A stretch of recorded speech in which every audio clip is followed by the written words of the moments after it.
Yeah. Hey guys, what is going on? This is Raul, and today I'm gonna tell you a little bit about VMware Cloud Foundation. So come over here, come with me, right here. So to implement the management workload domain for VMware Cloud Foundation, all you need is 4 servers, 4 ESXi or 4 hypervisors. So in here we're gonna have 1, 2, 3, and 4, right? Right here, you just need to have all those ESXi's ready, for VMware Cloud Foundation, right?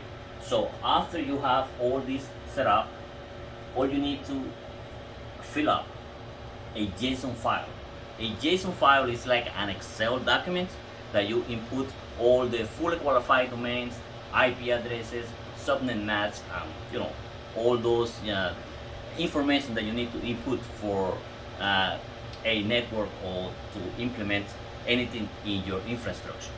So right here, right now, we have VMware Cloud Foundation running in those 4 ESXi hosts. Okay, so remember, VMware Cloud Foundation, the best, and this is real magic.